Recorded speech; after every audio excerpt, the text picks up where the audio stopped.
Someone called us two Botoxed mannequins.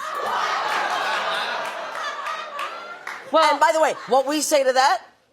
Thank you.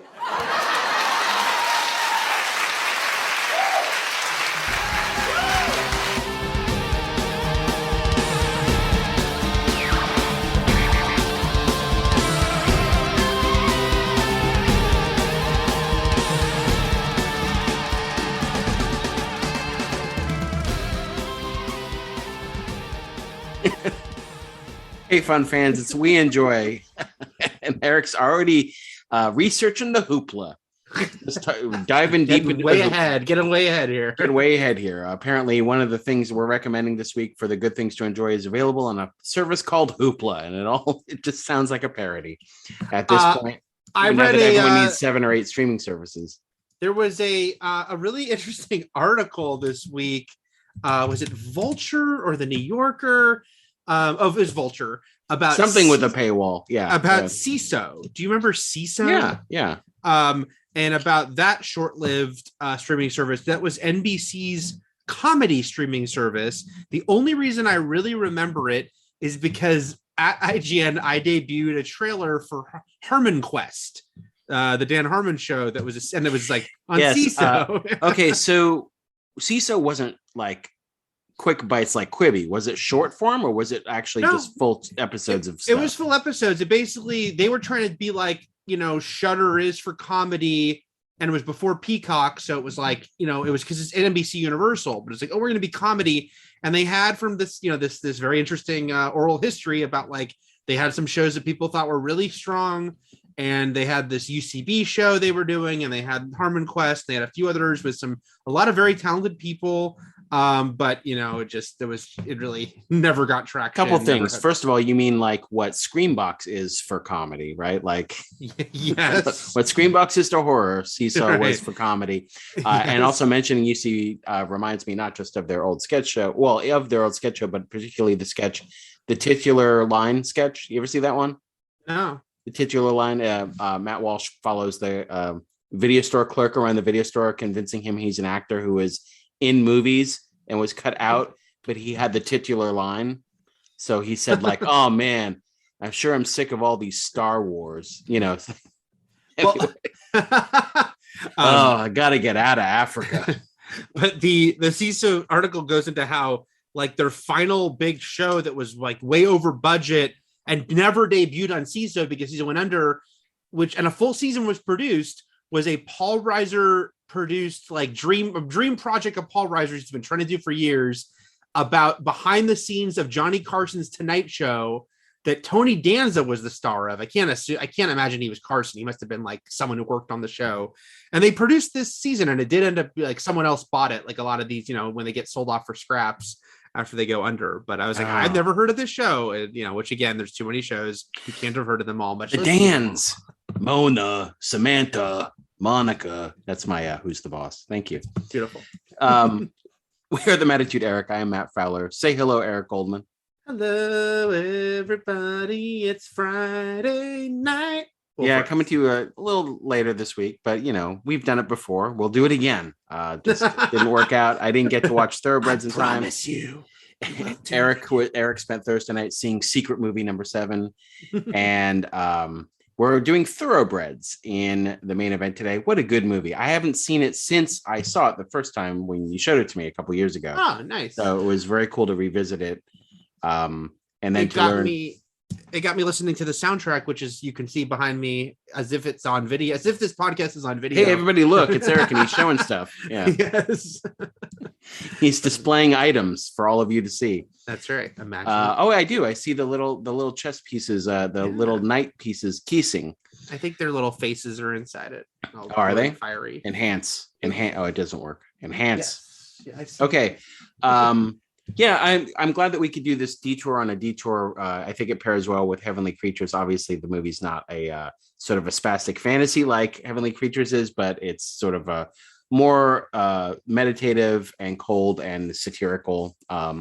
And it was not surprised at all. I didn't read about it when I first watched it. I did for this podcast, though, that it was first envisioned as a stage play, and it feels very much like that. Oh yeah, we'll talk about that for sure. I had the same thought the first time I watched it. Yeah, but let's get. And also, I just want to say thank you to anyone out there who is actually watching along with some of these lesser known movies, but also ones that aren't just readily available to stream for free, like renting or watching on YouTube in Spanish, or like that takes a little bit of, I get it. It's so much easier to not do a thing than to do a thing. So if you're following along, I do feel like Thoroughbreds, of the movies we've done so far on this killer couples sort of spree we're doing, is the most, I don't want to use, I guess I can use the term slept on.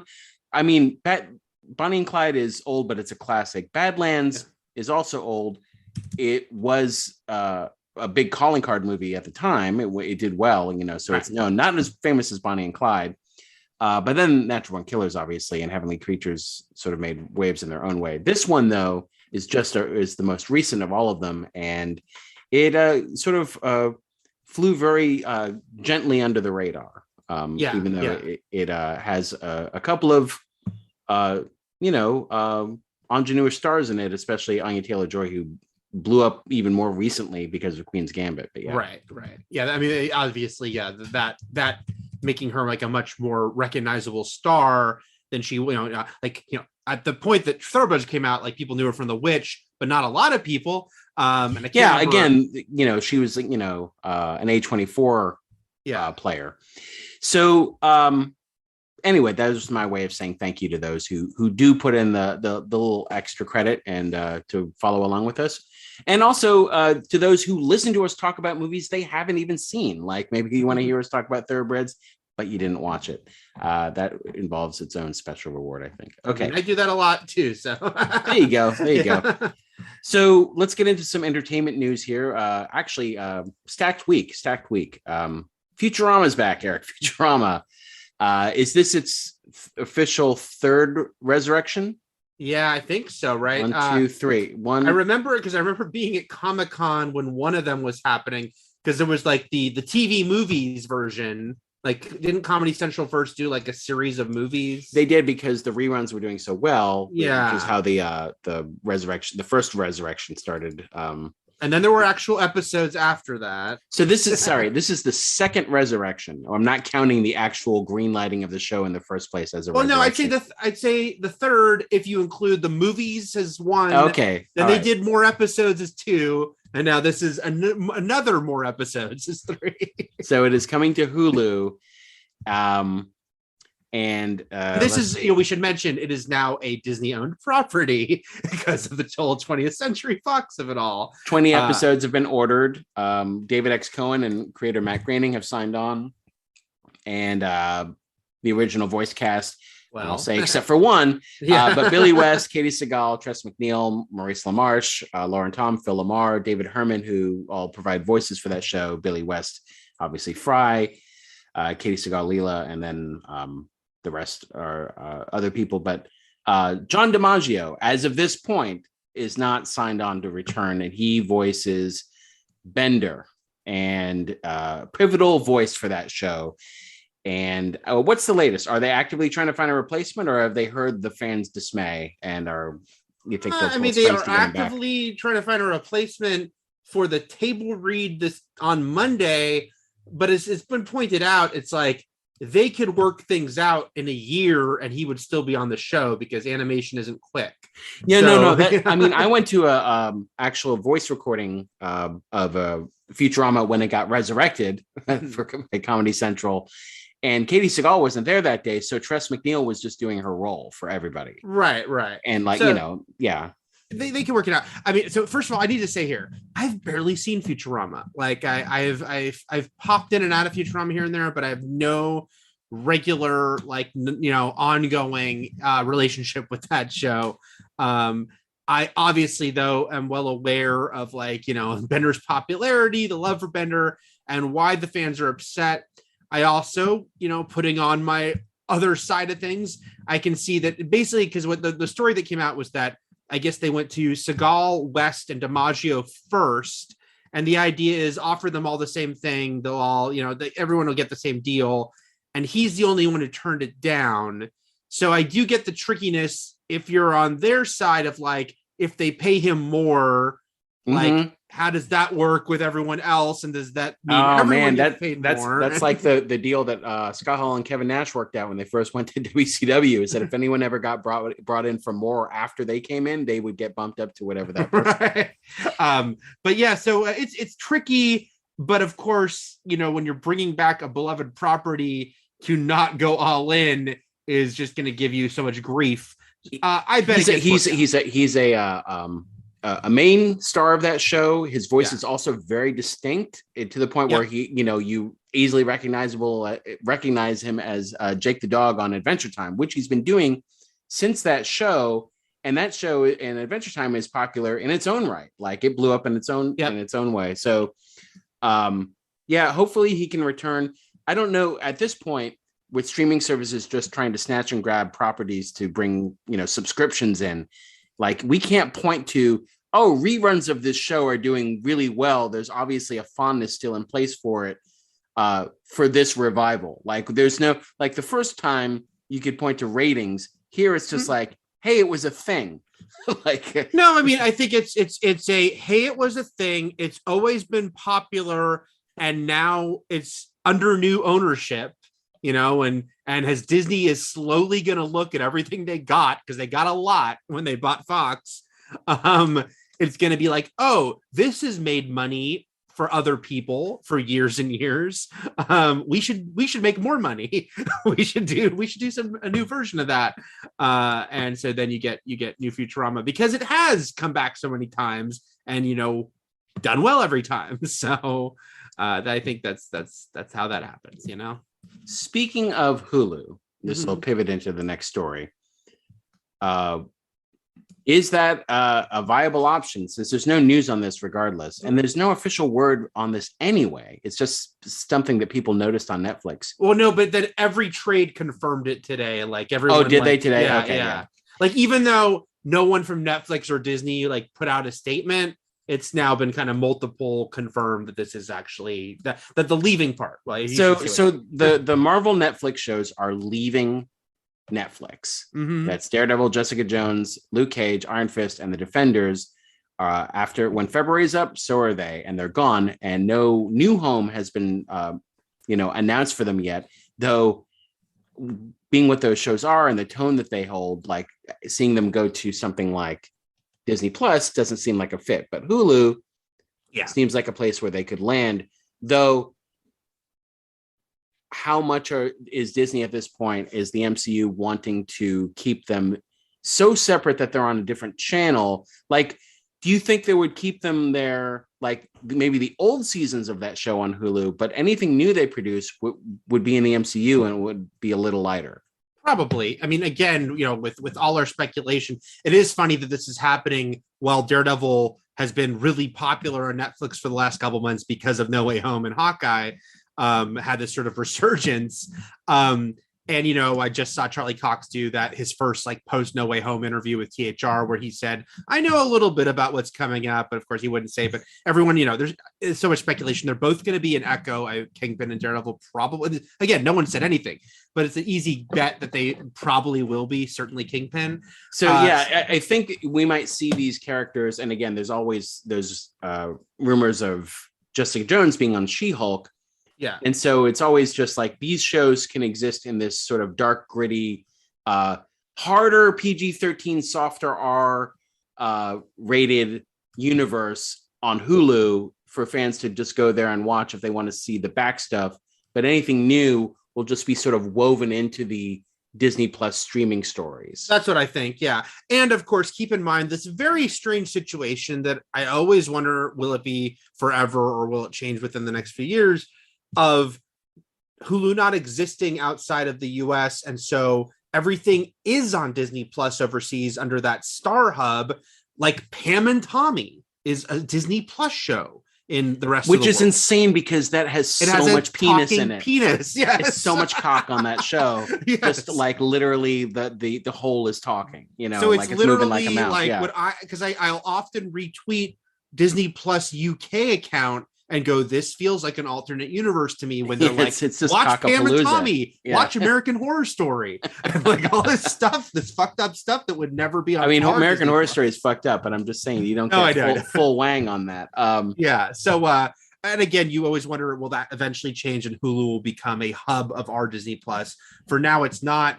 But yeah, I do think that's what's going to happen. Probably. Yeah, they'll put it on Disney Plus overseas under Star. They'll put it on Hulu here. But it's interesting. I saw like has people started to talk about this morning, because people started to notice it before it started to get confirmed. There was a lot of like, how could this happen? There was also, I saw people being like, Feige wanted it back, so it happened. And I'm like, he had nothing to do with this, guys. Like, he had something, because then it was like, you realize that people who tweet and comment have no idea how the industry works. Anything you know works, this. yeah. They don't know how anything gets made, anything creative. A comic book, right. movie, TV show, record, nothing. They didn't record. Listen to me. A record. A talkie. They don't know. Talking, yeah. But yeah, it's like, look, I don't know the intricacies of Netflix contracts, but I do know they probably vary, especially stuff that was done years ago when they were new and they were just making deals with all these outside studios, which they still do to some extent, but they also just self-produce. Like Stranger Things is 100% Netflix owned. But this even goes back to the fact that, like, you know, BoJack Horseman was syndicated to Comedy Central, because I can't remember what studio produced it. They managed to have it a deal where they could do that. Yeah. And I've noticed, and I think, can't remember if I mentioned on this podcast or not, but I noticed The Killing was no longer on Netflix, even though the 4th season was 100% a Netflix produced season. Wait, was it just the first 3 seasons that left, or all of it? No, all of it. It's all on Hulu. Because I was going to ask you, just by contractual default, if this was the first Netflix show to leave Netflix. But obviously, yeah, like, I mean, that Killing was an interesting case, because again, it like Longmire and all those things that like picked up a canceled show, and Lucifer, and just started making its own seasons. The first being Arrested Development, but like, or was the first The Killing? No, it was Arrested Development. No, it was right? Arrested Development. It was the first show they saved. But it's like it's so like the line between like what a Netflix show is and what isn't, like what is 100% owned by Netflix, like gets blurry.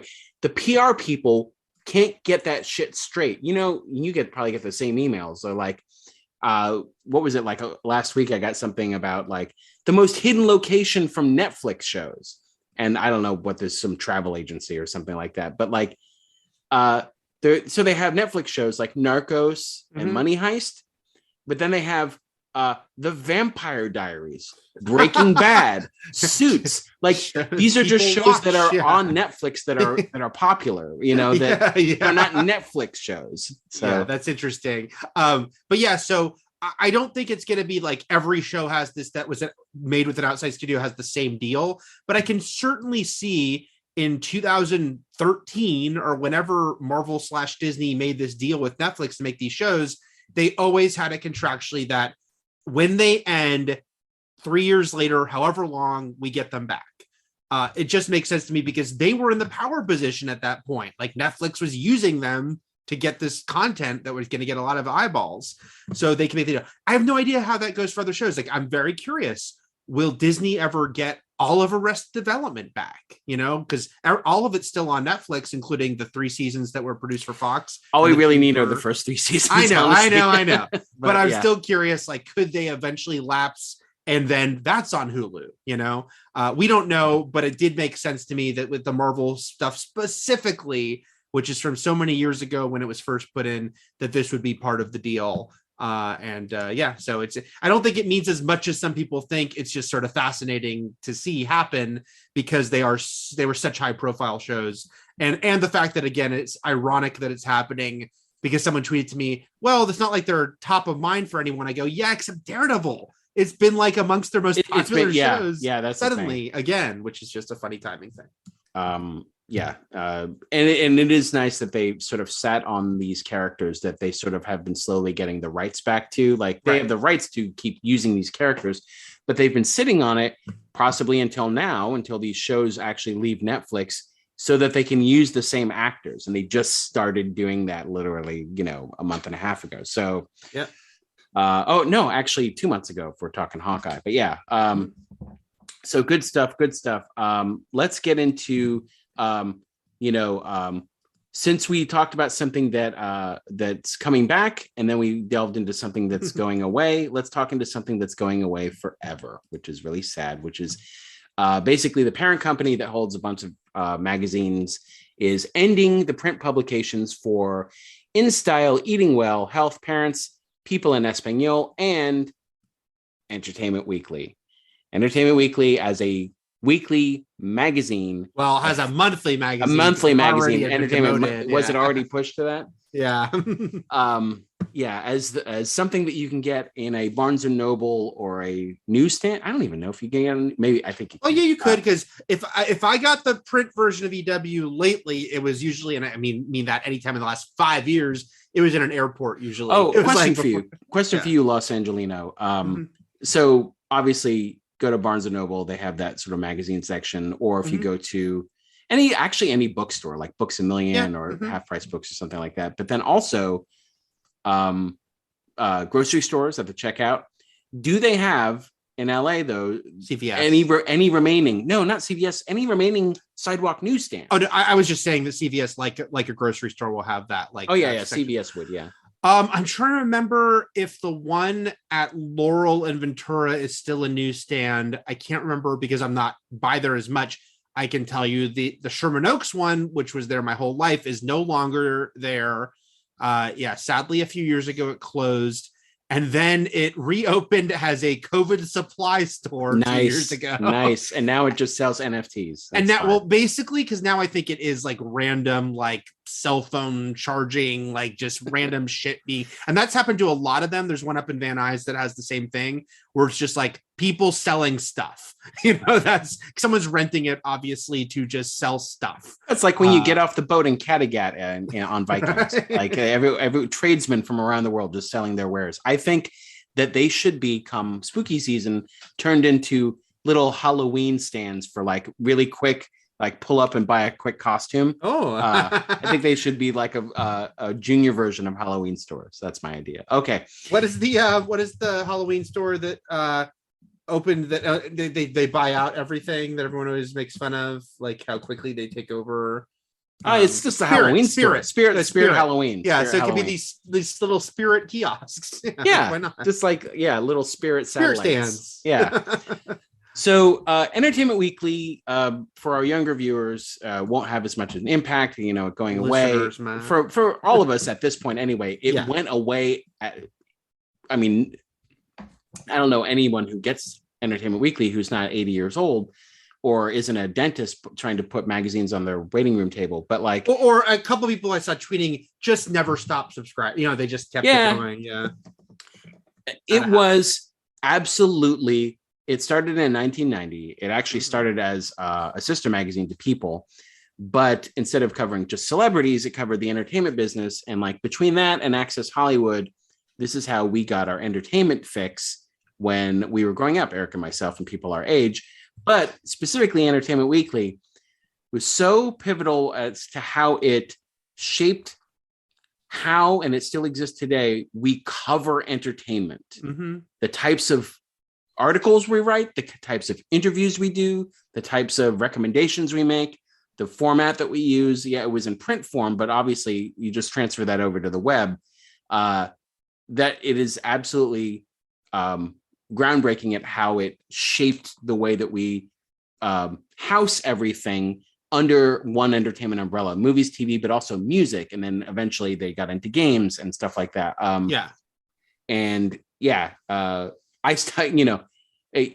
feel like a little bit of a hypocrite because I haven't subscribed to Entertainment Weekly in years, especially since I started covering entertainment. Right. No, but the reason we stopped is because obviously the last 20 years, the shift to everything, like, once there's a million websites that are all kind of doing this breaking news and keeping up with this stuff constantly, EW is no longer like this, standing out in the way it did. But yeah, in the 90s, and I'd say in the early years of the 2000s too, before, sort of the entertainment websites became as dominant, it was so crucial. And so it's such a tastemaker and such a discovery, like a way you really first heard about things, or first got the idea like this could be cool. I mean, my first issue of EW I remember getting for sure was I looked it up. I think it was the 8th issue was the Twin Peaks cover story, which by the way was David Lynch on the cover, which was a cool move. It wasn't Kyle MacLachlan like in character. And it was just about like the year's best show and about like why Twin Peaks was like so impactful from the pilot. And that's what got me intrigued by it.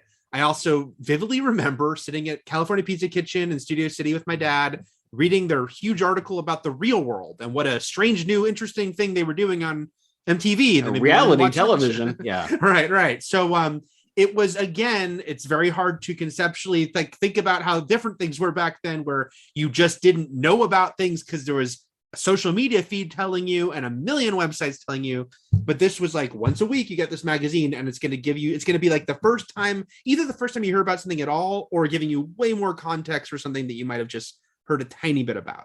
And then like stuff like Entertainment Weekly and Access Hollywood would give us like, you tape it to get behind the scenes or trailers or things that you could just see online now. But yeah.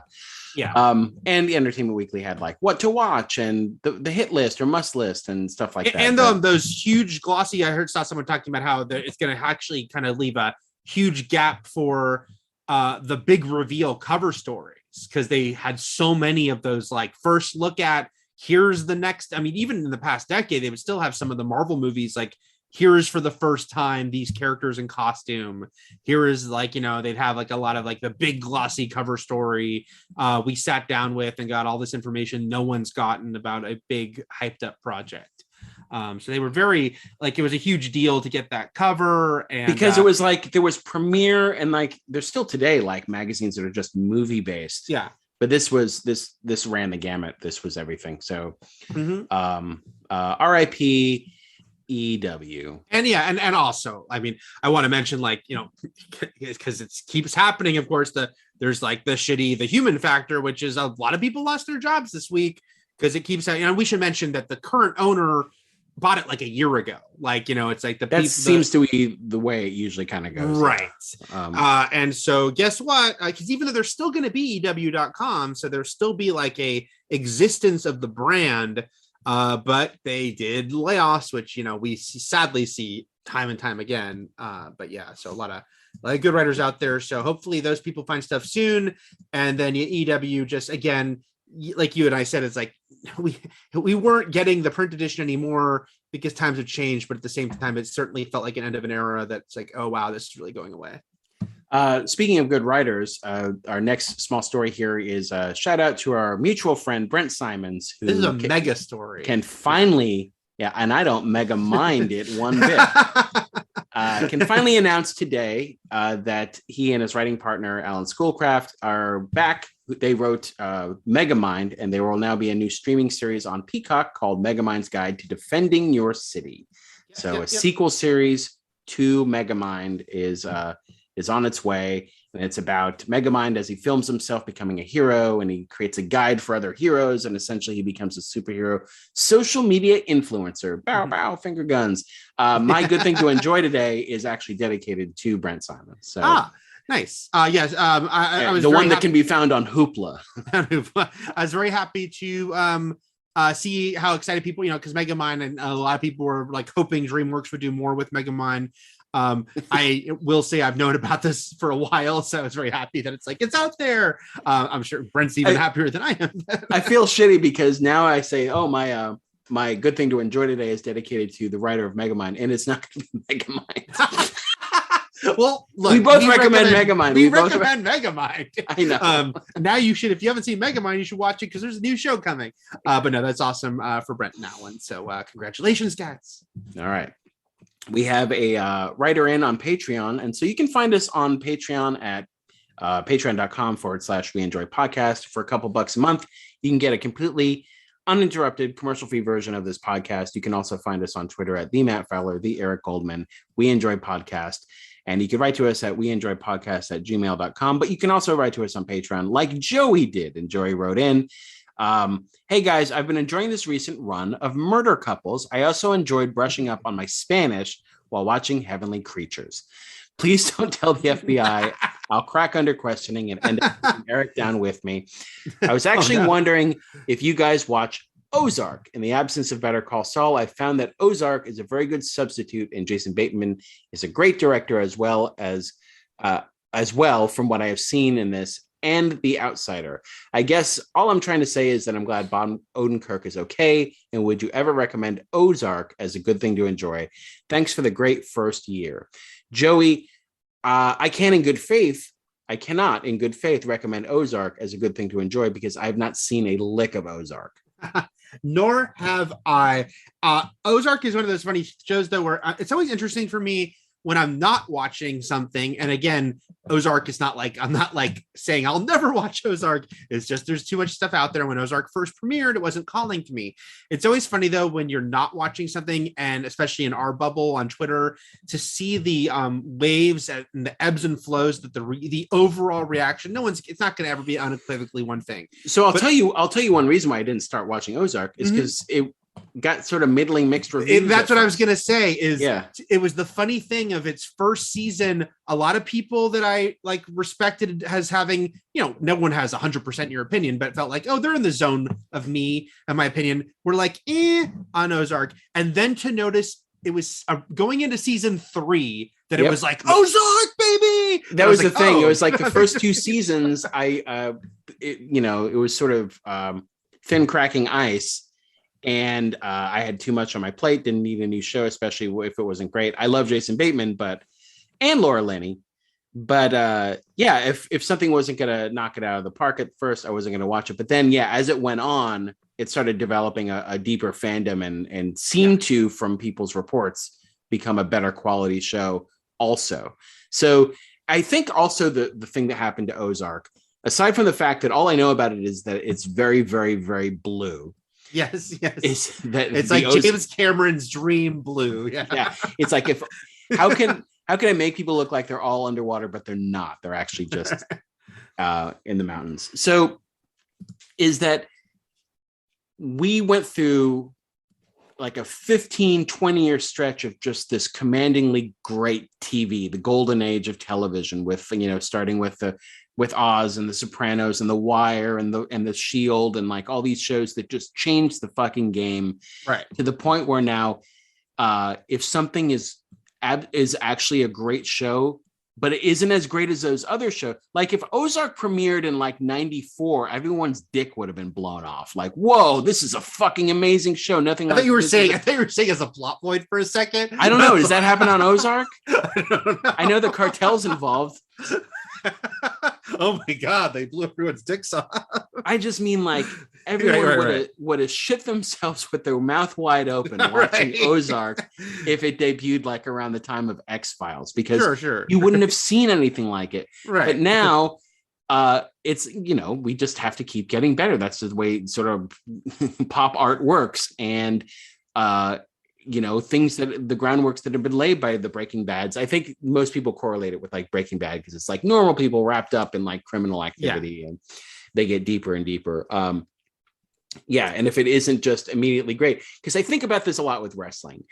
I have WWE, and we talked about this over on the We Enjoy Wrestling podcast we recently did for Royal Rumble, where like right now I usually have WWE TV on in the background, or I fast forward through it, especially the matches. And if you actually sit back and think about, oh my God, this Kevin Owens Austin Theory match is fine. I can take it or leave it. These guys are working their asses off and they're supremely talented. And if I had seen anything, a fraction this good when I was 13 years old, I would have died on the spot. Like this is like this compared to the wrestling I grew up with in the 80s and early 90s, like it blows it out of the water. But like right now, again, it seems commonplace and like disposable. And so I think that's sort of the Ozark factor with me, is that like at a certain point, this would have been incredible, but now it seems very run of the mill. Does that make sense? Does. And also you have to, because there's so much to watch, you also have to make these sort of value judgments sight unseen about, is this like something that's innately interesting to me? Now, I always remember you and I having a conversation similar to this, but different, a few years ago on channel surfing, where I said, I know I'll never watch Billions, and you agreed with me. And Billions was pretty. But is Billions good, or is Billions just crazy? Right. But here, and that's the thing, is like, now I would say I would have said the same thing about Succession when it began, again, because it's just not my type of show.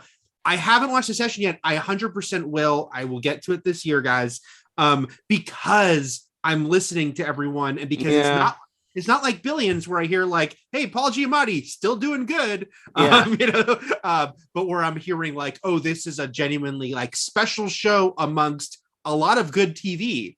It's just, you have to be like that next level, a mixture of either next level or just like, I'm really into this type of show, because you have to make these decisions now more than ever. It's funny. Very, very quick side quest here about Succession is that it took me a couple episodes to get into it, because you are watching a bunch of rich, awful people. And then somebody said on Twitter, like, if you view it as a comedy, I kind of took a cue from that. I don't obviously view it as a straight up comedy, but it did change my perspective just a little bit and allowed me to watch it without having to care about somebody, because you can watch shows and not have to, specifically comedies. Like if you watch something like Always Sunny, or like a proto version of that, like Seinfeld, where it's like shallow, fickle people who like sort of always wind up with zero sum or losing in the end, stuff like that. And you don't have to necessarily like them to find things funny or interesting and engaging. But Succession, it got better as I watched it. And but I want to point out the fact that somebody ran, I don't know who it was, BuzzFeed or some site, said like ranking Succession's top 50 insults. Right. And I started peeking at it, and I'm like, you could have done this. This same piece was done with Veep. Right. And so if you look at like that that's where you have to comment it from, where it's like any of these insults could have been transferred between the two shows. Right. And the tone is just slightly dialed up. The bass and the treble are just mixed differently. You know what I'm saying? Anyway, that was my Succession chat, but it's an excellent show. So, Joey, I didn't mean to make that into a giant Ozark dunking session. I don't think you were dunking on, because we haven't seen it. We can't say it's terrible. We're just explaining why we didn't start watching it. I was excited to see Jason Bateman get that Emmy nom for directing, and I did watch The Outsider. So he was great on that, and he was great directing on that, and also executive producing that. That show that also by the way, that show also very blue.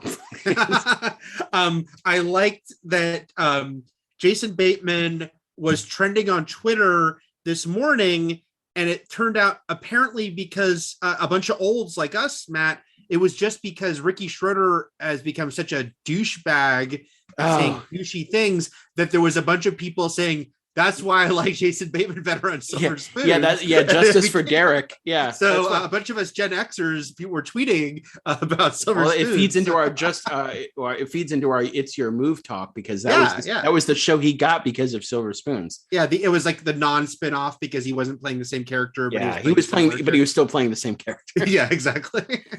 Do that thing. Be the smarmy shitbag that he never quite left that behind. But let's get into our good things to enjoy. So our main event next week, let's talk about that, is our final movie, our final stop on this road trip of madness that has been Killer Couples, and it will end.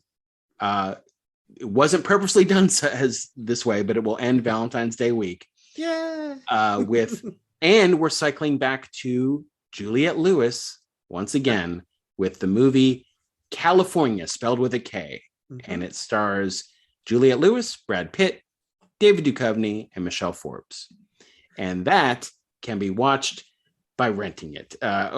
So it says here, I saw the same thing you saw, Eric, with the DirecTV subscription, and I went to find it on mine and could not. So good luck if you do get it. But because we've you early on denounced Just Watch It, but then I think you came back around on it. But sometimes they're out of date, and so I have a feeling it was probably there recently, and they have not updated. What a scam! What a scam that site is. So rent or buy. And I look forward to. I don't know what that holds. I don't think I've watched that movie since the late 90s. I didn't watch it when I haven't watched it since it, the one time in the theater I saw it. I might have seen bits and pieces on cable when I think about it. That's the thing. I didn't see it. It was a rental for me, so I did not see it in the theater. But yeah, I remember seeing it in Boston. They call Boston Beantown. Just so you know, that's the word on the street of Boston. On the Bean Street. Yeah, Bean Street, where the streets are paved with beans. The Bean Street Posse. Shane O'Mac fired before he got hired. I just lost my train of thought. So never. Oh, I was going to say about Juliette Lewis. You're like, don't get me started on beans. As we spin around. This is going to sound like a shitty, humble braggy thing to say because I completely understand that our job, like we are just very privileged to like talk to cool people. But it is funny that Eric, I'm talking to a cool person right now. Oh, thanks, man, so much. But it's funny too that like I will blank out on interviews I did. So I can't even remember why, but I was looking up something. I did the junket for Ma, the horror movie, 3 years ago, and I forgot. Oh God, with it's not Octavia Spencer in that? Yeah, but I forgot I interviewed Juliette Lewis for that. Oh, she's in that? I didn't see it. Yeah, yeah. She's that's so cool. Octavia Spencer, Juliette Lewis, and Luke Evans play high school classmates a la Yellow Jackets that have a history. But yeah, it's just one of those funny. I mean, again, it was a 4-minute interview at one of these junkets. But yeah, it's funny when that stuff blurs together. But I'm intrigued to revisit California. All right. So let's get into our good things to enjoy, and then we'll talk about Thoroughbreds. I'll start because I already teased it with my tribute to Brent Simons, which is my good thing to enjoy this week is a movie called The 13th Warrior, which was a bomb and was critically panned. But I think I really liked it at the time. I think some other people did, but I also think people have looked back on it in recent years and sort of said, hey, what was actually good? The 13th Warrior. But I liked it. The moment I saw it, I thought it was really cool. I thought it was a really different, strange, Shelley Goldman would give it 5 interestings out of 5. And it is based on a Michael Crichton novel, like so many movies are, because he's a novel writing turned into movie. But not about a theme park gone wrong.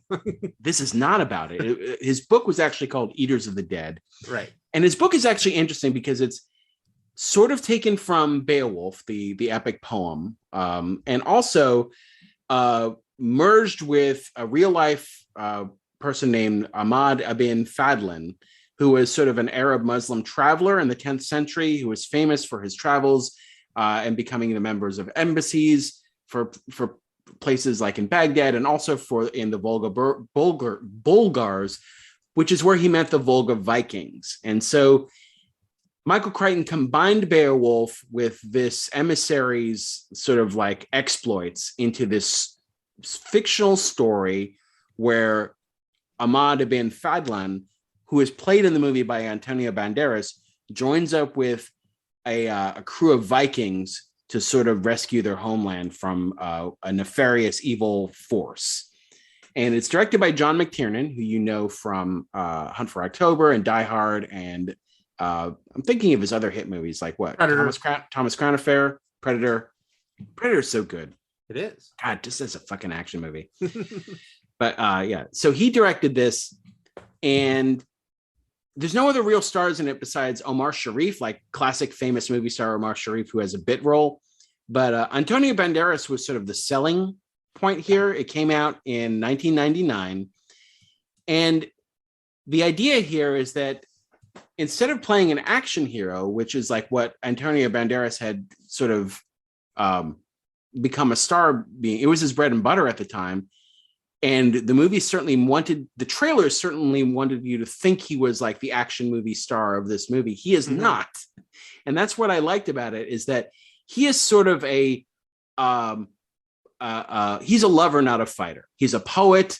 He gets sort of like banished from his position in Baghdad because he has an affair with one of his bosses, and he gets transferred to a nowhere zone. And there he meets a bunch of Volga Viking, who, if you watch the history show Viking, were sort of like these Eastern European Vikings that have basically traveled into Eastern Europe, called Rus sometimes.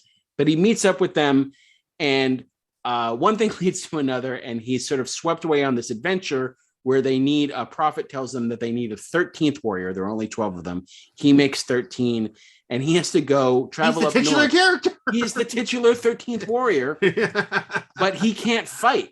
He's the fish out of water, not just being because he's an Arab, but because he's also not a warrior at all, and he's with these really hardened, Norse god worshiping, seeking all glory and Valhalla Viking warriors who go back home and find that their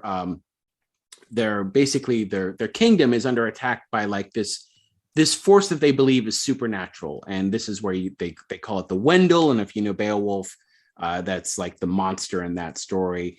But the reveal is a lot more grounded and interesting than that. And I think the way that things play out in that movie are, I think, are really cool. And also it gives me a line that I always like to use, which is grow stronger, which is then he can't pick up his giant warrior Viking broadsword. And the advice he gets from his Viking comrade is grow stronger. So I've heard that. So I still have not seen this movie. You and Brent have talked about it for 20 years, so I should probably watch it. I feel like we're on the cusp of a Banderas sauce. Antonio Banderas sauce. I can't say it. Sauce. You know what I'm trying to say. Like a Renaissance, like a Banderan sauce. Renaissance. I'm not saying sauce, although it sounds like I am. Just because you can hold that Banderas sauce. He's the bad guy in Uncharted. The Puss in Boots sequel is finally coming this year, and then he's in Indiana Jones 5 next year. We don't know what he's playing in that, but it just feels like he's on the cusp. Yeah, who do you choose to do? I mean, like, it'd be weird if he's the villain in Uncharted and Indiana Jones, but then you also have Mads Mikkelsen. So it's like, who do you choose betwing Mads Mikkelsen and Antonio Banderas to be the villain? Rock, paper, scissors. That's what you do. That's how they did it on set. So anyway, that basically just rent that movie if you're interested in it, or find it on Hoopla. Which Eric discovered is some sort of like digital library that you can use your library card for, but I don't know how. No, it's I was looking at it. The only thing that confuses me is that I knew Canopy uses your library card, but I guess this is another streaming service where you put in your library card information and you get some movies. So that's cool. But like it sends to your computer and you watch it on your computer or your tablet or something? I think so. Well, if you want to watch it on your television, you can rent it. But if you want it for free, pull out that old library card and check it out. Don't write in the margins. Okay, what's your good thing to enjoy this week? A good thing to enjoy, I'll get to in a moment, but first I'm going to do some capsule mentions. Okay. I just want to do follow-ups in 2 movies that we've talked about. One of these was a good thing to enjoy of mine in the past, and the other one we just did a whole special episode about because it was MCU. But it's funny, we talked about how we both stopped reading EW's print edition, but I am still holding on. I'm one of the last holding on to physical media. But in both the cases of the movies I'm about to mention, you can just get them digitally too. And I understand in this day and age, people just like them to be on streaming services. And it's really about how much do you love the movie and how much do you want to know about making of a movie? Because I love special features, and those things are just, falling by the wayside more and more. Even if a movie does get a Blu-ray, often there's like nothing on it or like one little 5-minute featurette and that's it. And, Vudu and other places are getting better with like giving you when you buy stuff like the extra features. Including the stuff that you the supplemental stuff. Apple, almost all of them. And sometimes Apple will have like a bonus special feature that isn't on the physical release. But it's just a talking penis. It's just Tommy Lee's talking penis. But 2 movies I got the 4K disc of, but then again, you could just get them digitally in the past week that it was impressed by for different reasons I wanted to mention were Eternals and Last Night in Soho, which is Anya Taylor-Joy, a movie that I recommended a few months ago. And in the case of Eternals, there's not that much on it. There's like a couple short featurettes, but what I actually was impressed by was the commentary, which is Chloe Zhao, and it's 2 of the visual effects supervisors, which made me think like, oh, that's weird. I thought it'd be like the writers. But it has a technical track. It's really interesting, especially because they get into stuff that I think we talk about a lot as movie fans these days, about them saying to her, this was tricky to do effects for this movie. because you wanted to film exteriors so much. And one reason that these big effects movies are all on sound stages is because it's so much easier to control adding all the digital the green elements. screen and everything. Yeah. Right. And they talk about that. They talk about how the more color you want to put into a movie, the harder it is to make the effects look real. And just everything that gets brought up. They were like, Chloe Zhao, you are a pain in the ass. Right. Why are you making this so difficult? But no, so I just thought that was a really interesting conversation. So has a commentary head. I liked that quite a bit. So if you like the Turtles, which is a movie that I know, it was the worst movie people had ever seen, but not really. I like that movie a lot. It was a really cool commentary. So recommending that if you deem, and some of these things I should mention end up on Disney Plus. Some of the special features, again, not all. It's been hit or miss, and they don't put them there at first because they want people to get the disc or the digital version. But you can get that currently. Yeah, people who can't wait. People like can't wait. Like and, Eric and Coleman. And if you want the 4K, if you want the best looking version of the movie, it looks really good. And it's out next week, the 4K digital out now. And then Last Night in Soho, which is a great looking film as well from Edgar Wright. This, Matt, is like a release from 2005 in that Edgar Wright is so into special features. So his movies continue to come packed with them. So it's like 2 commentary tracks, one with him and the writer, one with him and the composer, and I think maybe the producer as well.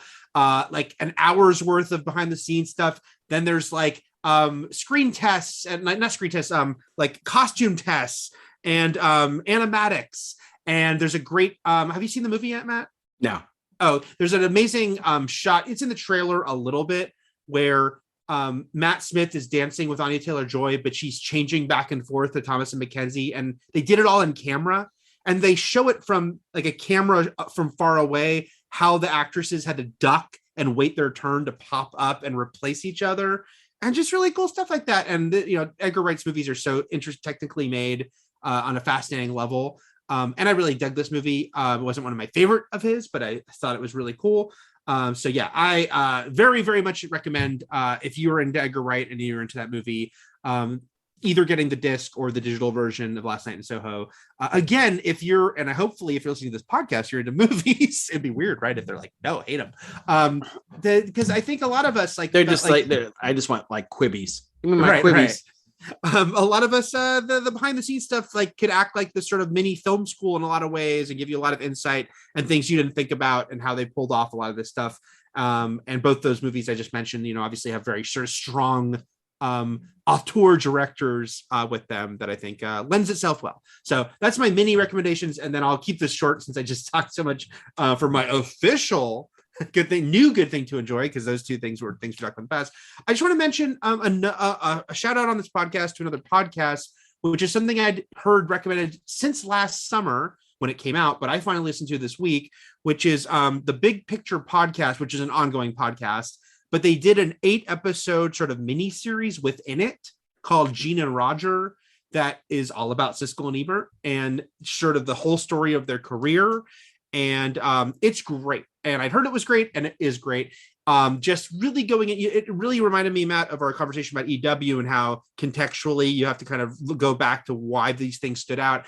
And it really makes the case for, I think, successfully how Siskel and Ebert were so influential to this day to, you can even talk about us to some extent doing this, like guys talking about back and forth bantering. Let's talk about a movie. Let's talk about a TV show, and how the internet is now filled with it, which is a reason why like Ebert and Roper weren't going to be as successful as the rise of the internet came up. But like just how no one was doing that at the time, especially these two people who had very distinct personalities, and why they became such unlikely TV stars. But yeah, through the years. like how did people actually talk about movies with one another before they sort of like led the way with like a certain type of discourse? Right. Yeah, we're exactly like them, Eric, except we like slasher movies. And then I one thing I really liked that made me think that decide I was going to mention this, Matt, was because you very recently, your good thing to enjoy was One False Move, and they talk about Siskel and Ebert being such important tastemakers for indie movies, especially pre-internet, where it was like you wouldn't hear about these movies.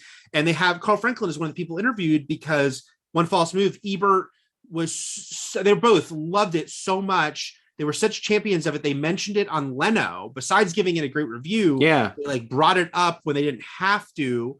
I can't remember if it was Leno or Letterman because they did a lot of talk shows. And so he talks about what an impact that made on a movie that almost went straight to video and wasn't really going to get much distribution, became an indie hit a lot because of Siskel and Ebert.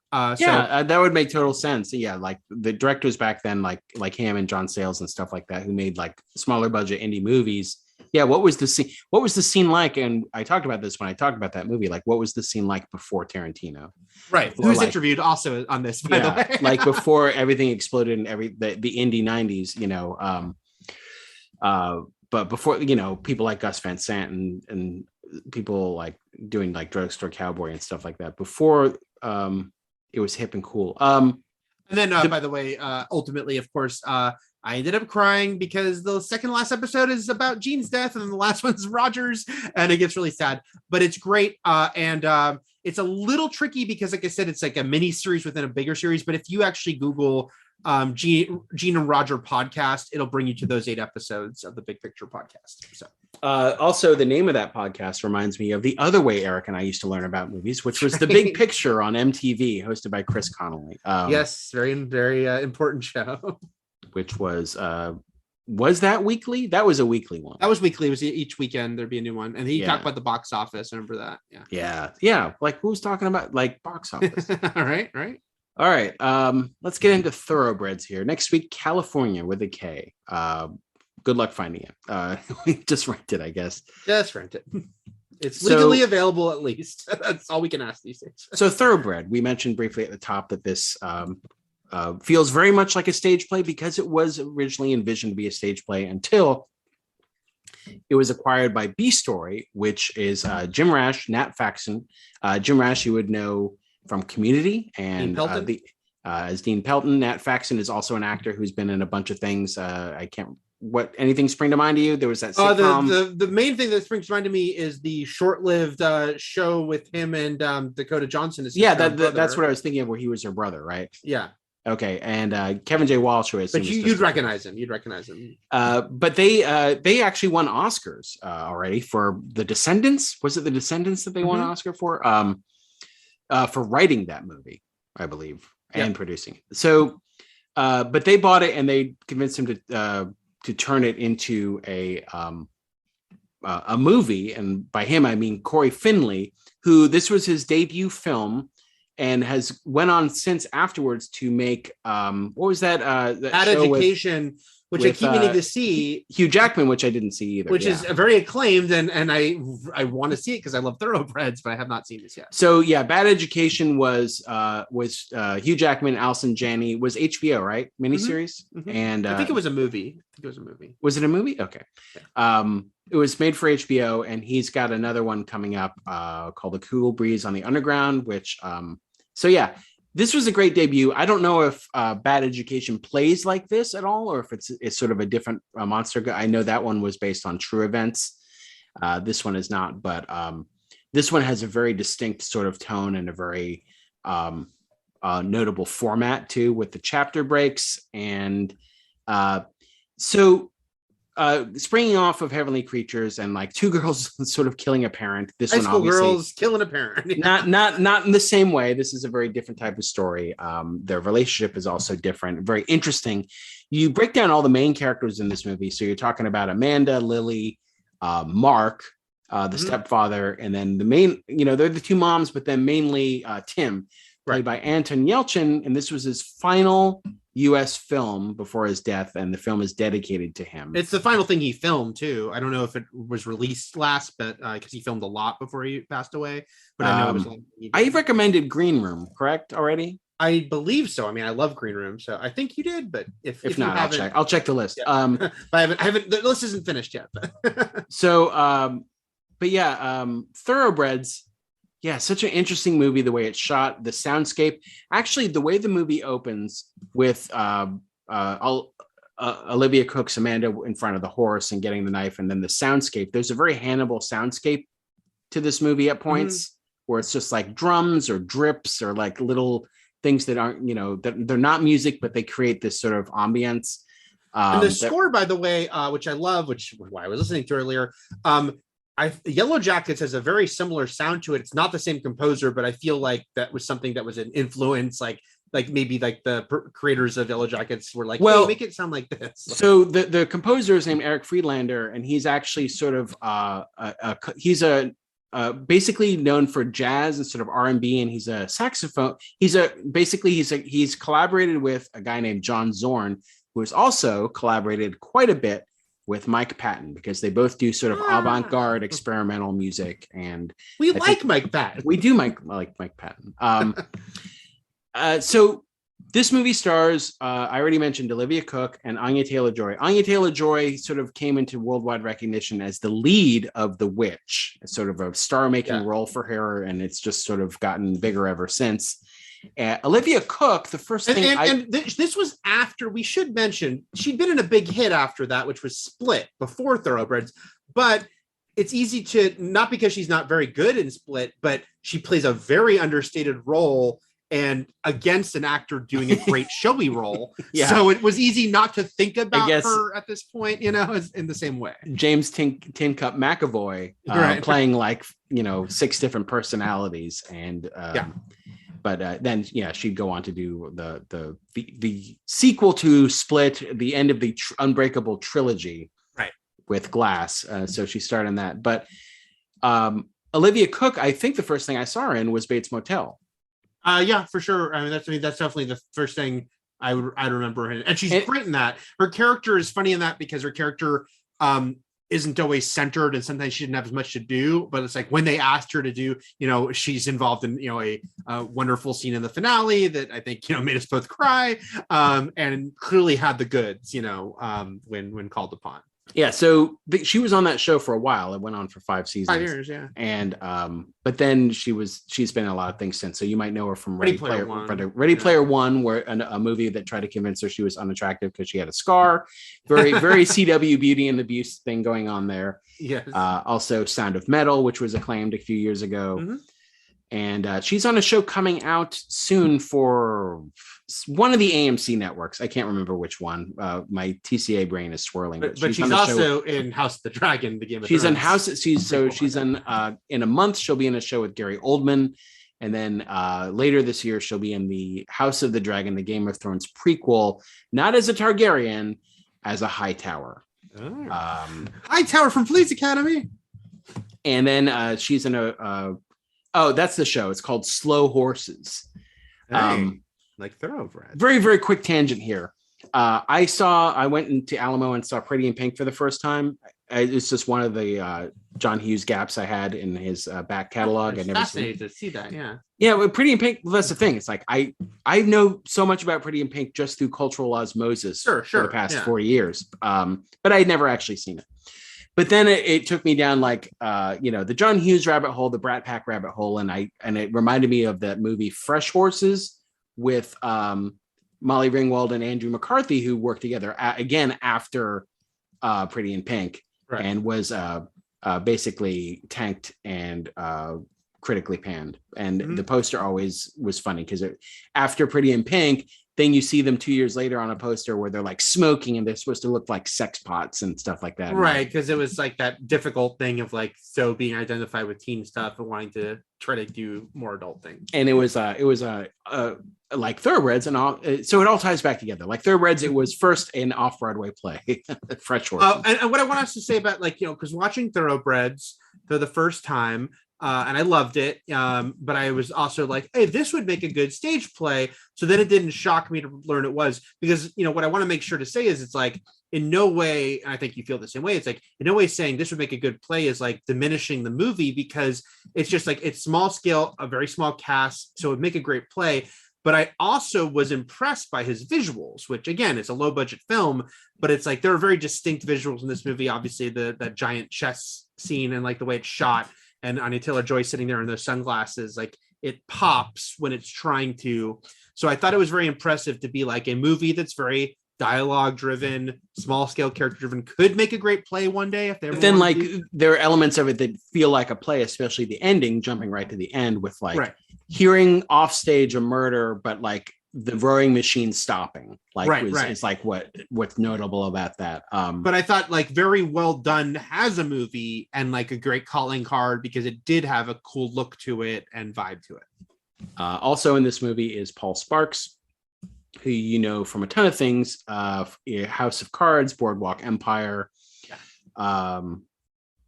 Greatest Showman, a lot of things. What's the most recent thing he's been in? I don't know. Oh, he was Ace. Castle Rock. He was Ace in Castle Rock. Yeah. Yep. So, okay, everyone in this movie. So we're talking Amanda, Lily, Mark, Tim. I think I started saying this earlier, and I went off on an immediate tangent about Anton Yelchin.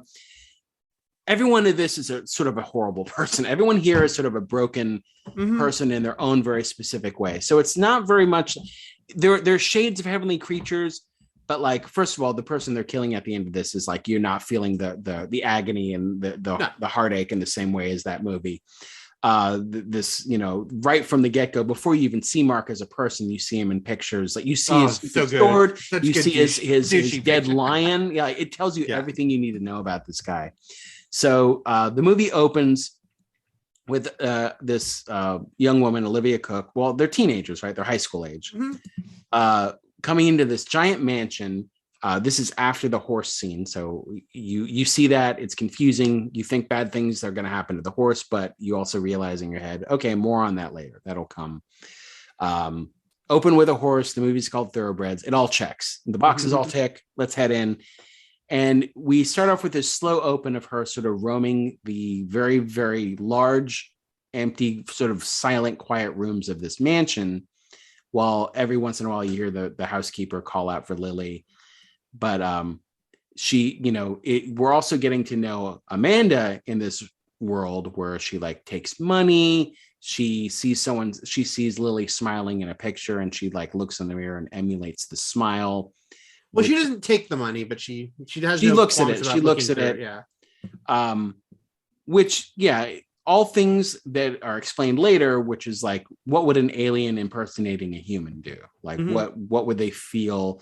And at the same time, roaming through this house, which will become important, like these rooms, because it's, you know, a lot of mostly interiors, like the play element here, as far as like what sort of cold, like cruel luxury that can birth someone as demented and unbalanced as Lily, who was played by Anya Taylor-Joy, who, as the movie goes on, you start realizing is all, you know, there's a point in the movie where he's saying the mom's breaking the news to her that they're going to send her off to this school that's for girls with behavioral problems.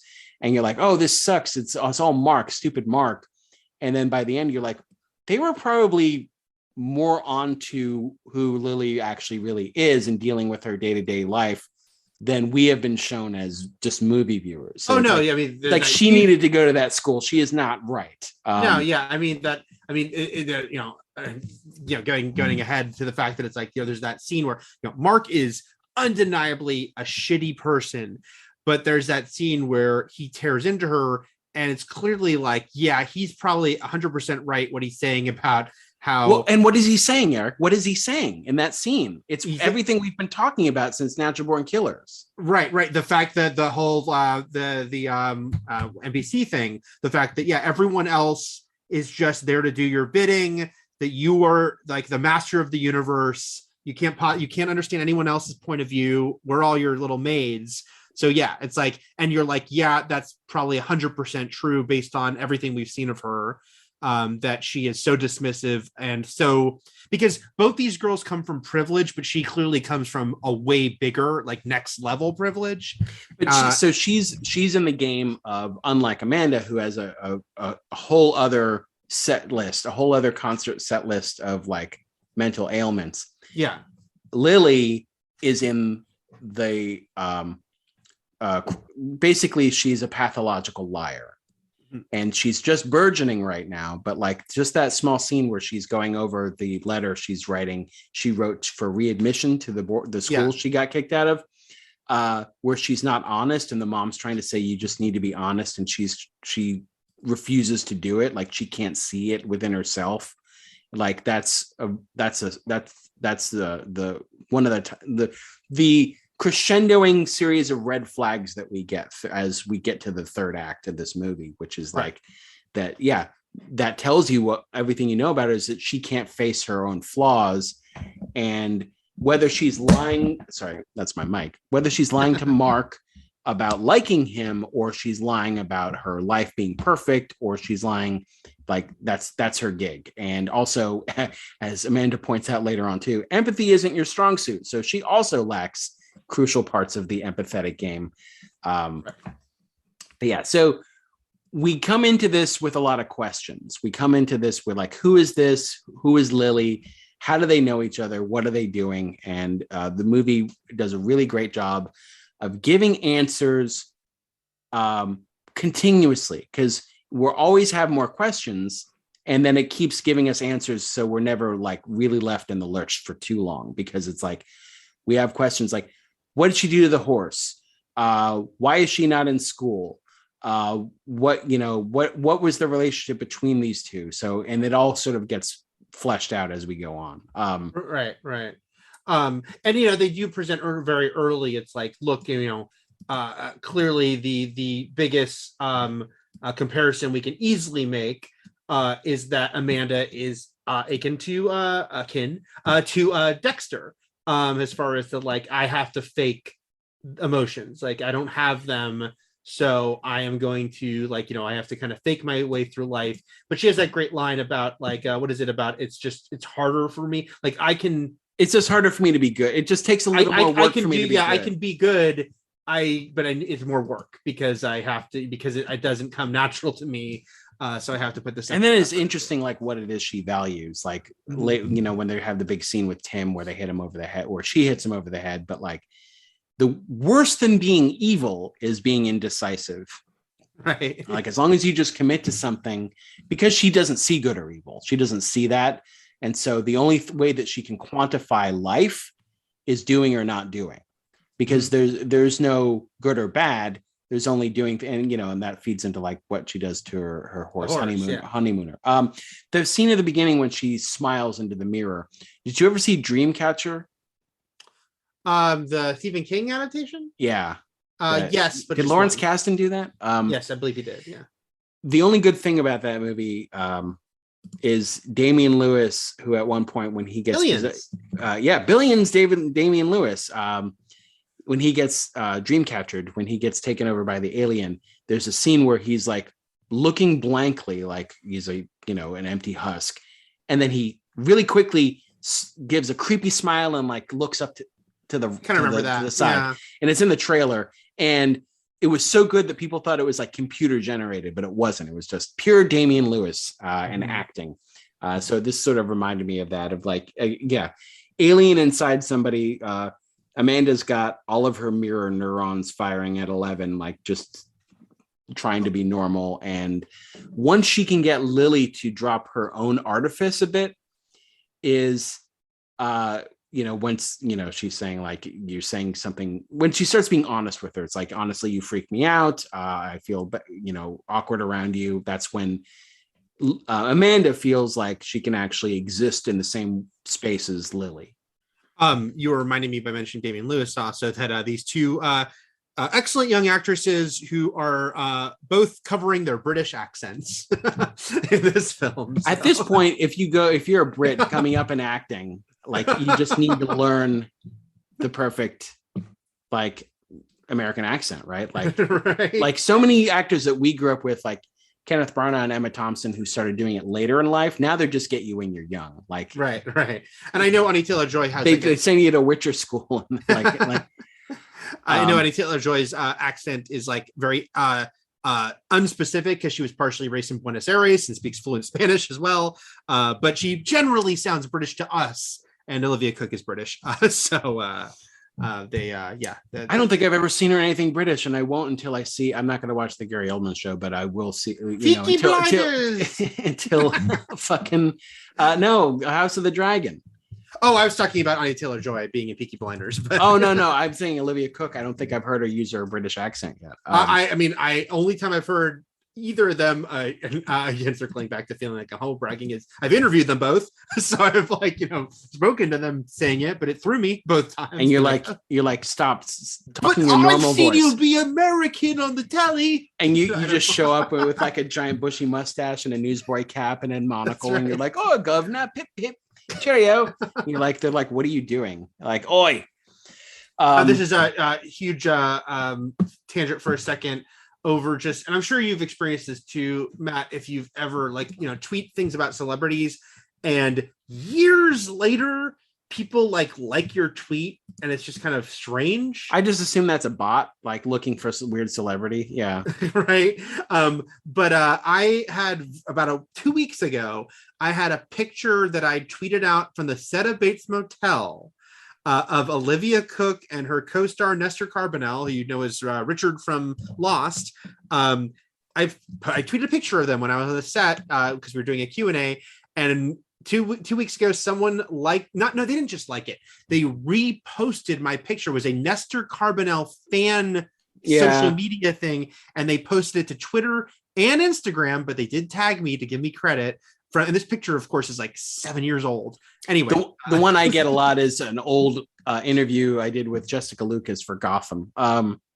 Just keeps resurfacing every now and again, every like 3 months or so. Right. Here's a question. This is just an overarching question for the whole movie. Do you think Lily had designs from the beginning? But if not, if she didn't, at what point do you think she starts to be able to realize she can use Amanda? Is it literally after the Tim thing goes by the side, or is it like the whole time? I don't know if it's necessarily the whole time. I mean, because look, the main thing is, and while it's done in a very sort of out of anger, not thinking it through moment, she does loosen his bike tire, which he gets an accident. Yeah. Which, in theory could have killed him. And so the way that this plays out, and it works well as just a movie, like, but also if it were a play, is like, yeah, do we see him take his bike out for a ride and go, whoa, and crash and stuff like that? Right. No, you just see him walking with like the bandages and you understand it. Yeah, I don't think so. Amanda had already said at that point, like Amanda, that's after Amanda suggests they kill him. And then she kind of stops talking to her briefly, but then she on her own kind of tries. So I don't know if I don't think she 100% had it in her mind the whole time. So again, I don't mean to go all the way to the end, but like the whole movie is a build to the scene between them on the couch at the end. Right. And where Lily at that point, I believe, is obviously sort of trying to do reverse psychology, which is like, first she says, is your life meaningful? But then she's basically saying, don't drink that. Don't drink it. Do you think in that moment she was planning for her to drink it, knowing she would? Or did she really mean don't drink it? Because it seems to me like she's planning for her to drink it. I think it's a little of both, because, while ultimately, if you're going to choose between the two of them, I think the movie ultimately, and I mean, certainly I as a viewer ultimately find, Lily is the more quote unquote evil of these two women, the more calculated one, who's probably going to do a lot more bad things in her life and just to better her own life.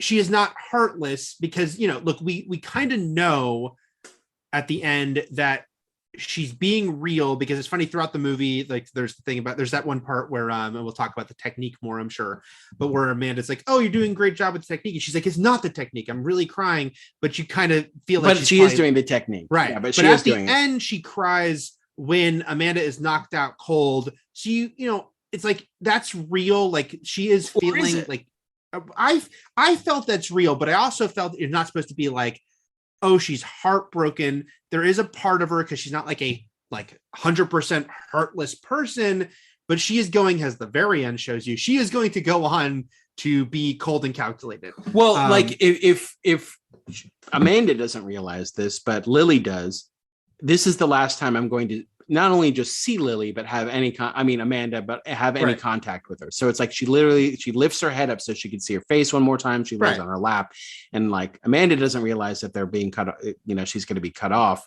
But Lily knows that like from this point on, like this is the last time my good friend is going to help me and I will see her. But like the whole idea of her like explaining what she was going to do, like I was going to drug you and then I was going to kill him and blame you and stuff like that, telling her the plan, knowing like Amanda's own practical, pragmatic, emotionless brain would know it's a good idea. Oh, I think there's definitely that there. She wants to be kind of let off the hook, I think, and by telling her. But like also she considers, through the build through the film, like having emotions or not, like she becomes attached to Lily in a way where like when she stops contacting her, she keeps the phone by her head. Right. And then there's the moment in the pool where they're holding their breath where Lily sort of starts drowning herself as like a test. Mm-hmm. Like, what will Amanda do? Will she save me? It felt like the first like little test to try on her. Because right after that, she also brings up the plot to kill again. After the whole Tim thing failed. So going backwards, we already sort of skipped over to the end, but it's an interesting thing to like pinpoint Lily's journey through the movie because it's not until chapter 2 that we actually see Lily on her own without Amanda. Up until that point, the first chapter, anytime we see Lily, it's because she's with him. Right. Her, sorry. But yeah, we get into, and also like, Lily's not a complete monster to the point where like she's ever probably going to kill her mother, but who knows down the line if her mom pisses her off. But I'm saying like she wants to save her life, but also like she does not like the way Mark treats her mom, and she's like, leave us, like leave us alone. If you really loved her, leave her alone. Like she is, and her mom is completely under a spell. She's under control, under his thumb, and she's abused. And he's definitely shitty to her. We see that. And it's just like he is controlling to the point where again, this movie does border on satire in a way where it's like they're at the dinner table eating in silence, and he's got his giant stupid fucking juice jug there because he's juicing, but yet he still demands they all sit at the dinner table and eat together, even though he's not eating, right? Like, and is he gonna like make them sit there till he finishes the entire jug? Like, is he drinking that whole thing, like, or just one glass? Yeah, this movie, while we watched it on the heels of Heavenly Creatures, which it obviously has the surface similarities of two high school girls plot the murder of one of the other's parents. The movie, it more feels like connected to, as far as like spiritually connection to, is Heathers, I'd say, because like you said, there is a satirical dark comedy vibe to this movie. And while Heathers is obviously way sort of bigger with what it's doing, there was some reviews, I think, that even brought up Heathers when Thoroughbreds came out. I think it's on a poster, like the review. Yeah, like it's Heathers meets American Psycho. Right, and I see why, because it's like, again, they're not exactly the same at all. But like Heathers and American Psycho, I think are cut from the same tonal cloth more than this movie is. This one's a sort of more of a dry outlier. Right. Then those films are sort of like over the top, where this one is more understated, and its satire rests in like the tiny portions of food that they eat at the spa, which are always never not comical in a way. Like LA Story made a whole bit out of it, like when they go and eat at Lidio, which I always loved that name of that restaurant, which means the idiot. Remember Patrick Stewart as the maitre d'? Yes, I do. You think with a statement like this, you can have the duck? Anyway. And one thing we should mention, established very early in the film in chapter 1, that's a great element of the movie that, again, explains a lot about Lily as a person, is the unnamed and silent and barely seen staff that works at this house, that are always in the background. And the most notable, the moment they're like most spotlighted, is when Amanda is like trying to get rid of her bag of potato chips, and Amanda and Lily says, "Leave it." And we just see someone come by in the background instantly and grab that bag of chips. That is what she is accustomed to. And that is what just life should be like for her. It's like, don't even know. Yeah, you could put that in the cupboard, but why would you? Someone will just do it for you. And the invisible hand, like someone I don't even see, someone I don't acknowledge, and don't, and that feeds into what Mark says to her later too. Like it's just the way, I believe the defense attorneys call it affluenza, Eric. Talking about like more recent current events of like rich people getting off with shitty things because as their awful lawyers state, they have been accustomed to no consequences. Okay. Paul Sparks, great in this role. He's also just the way he holds space too is interesting. You know, like he's done so many different types of roles. You know, Boardwalk Empire, he's like sort of like quirky in that and squeaky voiced. And here he's just like, like he doesn't say that much, but he's always got like his gears are always turning in his head as to like how to fucking like how do I get on top of this situation? How do I control it in the best way possible? There's that fun moment where they're sort of fucking with him where like, like how much does Lily like Amanda and how much does she keep Amanda around because she bugs the shit out of Paul? Right. And like, does Paul just hate Amanda or would he just hate out of company? Paul's the actor. Oh, sorry. Would Mark hate the actor? Paul hated Olivia Cooke, but Mark hated Amanda. As far as we know, they got along fine. I don't know. I have the physical media with the behind the scenes, and they do not treat each other well. So it's like, would he just hate any of her friends? Is my point. Like, right. Or is it just because Amanda is who she is and she's uncouth and very direct and she's always eating their chips? I don't know. And then yes, because Lily does clearly get a thrill out of the fact that Amanda will fuck with him and talk about my mom's in chemo and I'm quite afraid of the dark, you know, just like all the being alone, you know, she's just like, she's purposely messing with everything he's saying. Which Lily, of course, is going to get a charge out of. I didn't make note of the two old movies that they were watching. I'm assuming they were, you know, famous, notable movies of the time. But the scene, and it's almost a meta scene too, right? Where Amanda makes herself cry, the technique, as she calls it. Yeah. Which is also Olivia Cooke in the moment using the technique as an actress to make Amanda use the technique. Sure. It's just really interesting thing to behold. And yeah, I do 100% believe that even though Mark, you know, said, you know, shitty, but maybe accurate things to her, I think Lily was using the technique when Amanda was able to recognize it because we're talking about that flashback scene where she, you know, when Lily brings up, it's like, remember when you were holding me after my father's death and we were both crying, like Lily wasn't using the technique then, but Amanda was. And so the fact that Amanda can tell when she is, I think if anyone could tell, it would be Amanda. And then we get Anton Yelchin as the basically the what was Wooderson? What's the character's name in Dazed and Confused? Wooderson, yeah. But a Wooderson that, unlike Dazed and Confused, where they all love him, does not even like he's just like pathetic to these kids. You Not know? only has he already like been to jail for statutory rape, but he's still hitting on teenage sisters. Like that's why they got into the fight at that party. He's still hitting on teenage sisters and selling weed to them, and it's just so like small scale, but the big man in his own mind. Two things I want to mention. Well, one is just, you know, obviously it'll always be so sad that Anthony Yelchin died so young, and he's such a, you know, a wonderful actor.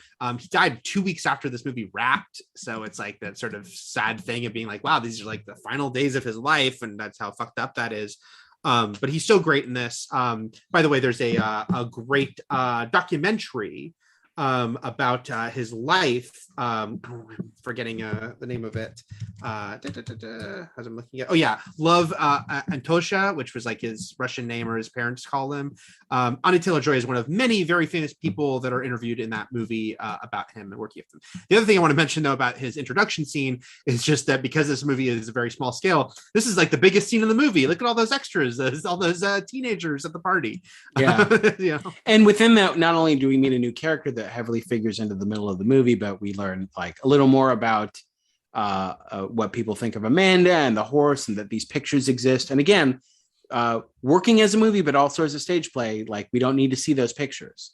Right. All we need to see is Lily seeing them eventually. Mm-hmm. And yeah, the way that this movie plays around, there's also a very, there's a sort of a formal edge to it, a sort of a detailed formal edge that like, it's not Wes Anderson. But I'm saying like the moment when she's brushing her teeth and keeps looking back to see if the dude's messaged her back, but we're watching her brush her teeth the whole time. There's a very like an orderly fashion to the way that that's produced. Like there's no edits, there's no cuts. It's just this one scene. It's not painting 7 shovels gold in a row that Twin Peaks: The Return did, but I'm saying like, you know, right. It'll hold on a moment because that felt like a play. By the way, I also want to mention, just to, remembering that we've already mentioned that, like, you know, one of the movie's sort of mini, you know, little mysteries to, you know, is their history, and the fact that, you know, I think the line when she says to her, "That's the first honest thing you said to me since 6th grade," is the first inkling that it's like, oh, because in the opening, it's like not clear that they had any prior relationship. Right. But then you realize, oh, since 6th grade, it's like they've known each other since they were little girls. And then the, like, you know, cried on my shoulder, and it just becomes like, oh, they were close at one point. Well, then we find out right at the end that a picture of the two of them both on horses exists. Right. And of course, telling who cares to still look at that picture is, of course, a big final. And also who's smiling and who's not.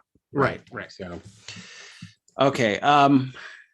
And so the basically they start getting the idea of basically Amanda broaches the topic because she's Amanda. You ever think about killing him? Yeah. You know, and then it's very flippant, very nonchalant. Like, why do you think you'd get caught? She kind of leaves it at that. But it's like, as she sees like Mark compounding on Lily's life, as far as like, you know, how much he bothers her, the abuse, she doesn't even know the half of it, but like, because Lily lives with the abuse, but like the rowing machine that she hears all the time. And it sort of becomes this otherworldly like invasion into her psyche. It's actually a part of the movie that sort of marks her breaking point toward the end, is like her laying in bed listening to that rowing machine. And if you stay to the end of the closing credits, it's what you hear last. Oh God, it's like Endgame's like Iron Man clanking. It is. It's building like Tony building his armor. Yeah. Mark's There was a second stepfather. What? I don't know. Yeah, well, you know, he was twin Mark brother. Mark was Mark 1. Okay.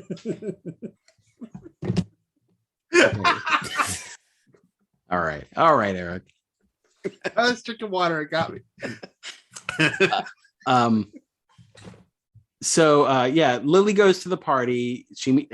Tim sort of meets her outside and has this thing in the car where he's trying to like prep her up, even though he's basically an empty potato sack himself. Like, and she calls him out later on, and basically, who calls him out? Lily or Amanda? Like you hang out with high school kids because you can't hang out with adults. Who says that to him? I can't remember. I think that's Amanda. Yeah.